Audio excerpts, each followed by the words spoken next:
Et si la plus grande défaite de la Russie ne se déroulait pas sur le champ de bataille, mais à l'intérieur de ses propres frontières? La propagande du Kremlin projette une image d'unité et de force, mais derrière cette façade, une profonde tragédie humaine se déroule. Ce n'est pas une histoire de bombes et de balles, mais de berceaux vides, d'ateliers abandonnés et de familles brisées, une crise cachée de la télévision d'État. La Russie fait face à une implosion démographique, une catastrophe au ralenti, menaçant d'effacer une génération. Le discours officiel parle de patriotisme, mais la réalité est une société démantelée pour alimenter une machine de guerre implacable. Le vrai coût se mesure en vies perdues, en avenir volé et en un contrat social brisé. C'est l'histoire de la chute silencieuse et non télévisée de la Russie. Une nation en chute libre, le monde n'ayant pas encore saisi l'ampleur de sa descente. Les chiffres officiels des pertes du Kremlin sont une fiction. Des estimations indépendantes évaluent les pertes militaires russes, tués et blessés graves, à plus d'un demi-million depuis le début de l'invasion. Chaque chiffre est un fils, un mari ou un père, principalement de jeunes hommes qui devraient fonder des familles et faire avancer l'économie. Ajoutez à cela l'exode de plus d'1 million de Russes éduqués fuyant la conscription et la répression, et vous avez un choc démographique jamais vu depuis la Seconde Guerre mondiale. Les taux de natalité ont chuté, et l'écart entre les décès et les naissances s'élargit à un rythme alarmant. La Russie est en train de vider toute une génération d'hommes, laissant moins de familles, moins d'enfants et un avenir sombre. Le Kremlin peut cacher les chiffres des pertes, mais pas les chaises vides aux tables familiales ou la main-d'œuvre en diminution. Ce n'est pas un revers temporaire, c'est une cicatrice permanente qui hantera la Russie pendant des décennies. L'abîme est réel, et la Russie y tombe. La main-d'œuvre russe a disparu des hommes envoyés à la guerre ou fuyant à l'étranger, laissant une pénurie de main-d'œuvre catastrophique. Un taux de chômage record n'est pas un signe de bonne santé, mais d'un nombre insuffisant de personnes pour pourvoir les postes. Les industries essentielles, construction, transport, agriculture, sont désespérées de trouver des travailleurs, surtout dans les zones rurales vidées par la mobilisation. La fuite des cerveaux a vidé les secteurs russes de la technologie, de la science et de la création, faisant reculer le pays de plusieurs décennies. La machine de guerre reçoit des financements illimités, mais l'économie civile est privée de personnel et de talent. Les petites entreprises ferment, les infrastructures se détériorent et les services de base s'affaiblissent, non pas par manque de demande, mais par manque de personnel. C'est l'économie fantôme de la Russie, la machinerie reste, mais les gens sont partis. L'économie russe ne sert plus qu'un seul maître, la guerre. Le Kremlin a transformé le pays en une machine de guerre centralisée, siphonnant les ressources de la vie civile. Les usines qui fabriquaient autrefois des tracteurs produisent de maintenant des chars.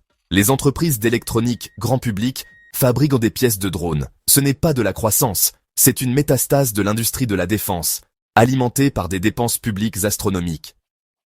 L'illusion de la prospérité cache une économie potemkine, produisant de la destruction et non de la valeur pour les citoyens. Les secteurs non militaires sont privés de prêts, de matériaux et de travailleurs, créant un système à deux vitesses. Les emplois de guerre paient, les emplois civils s'étiolent. L'économie de guerre dévore les meilleurs ingénieurs, l'acier et le capital de la Russie, laissant la société se décomposer. Même si la guerre se terminait demain, la Russie se retrouverait avec une économie déformée, déséquilibrée et une génération formée uniquement à la guerre. L'économie de guerre crée un mirage de prospérité pour quelques-uns, mais pour la plupart des Russes, la vie est un déclin constant. Les sanctions, la chute du rouble et la destruction de l'industrie manufacturière ont entraîné une flambée des prix et des biens de mauvaise qualité. Les gens réduisent leur consommation alimentaire, renoncent aux gros achats et voient la classe moyenne disparaître. Les industries automobiles et électroniques nationales sont en ruine, remplacées par des alternatives peu fiables. Les salaires, dans le secteur de la défense, augmentent, mais l'inflation annule les gains. Pour tous les autres, les salaires stagnent et la pauvreté augmente.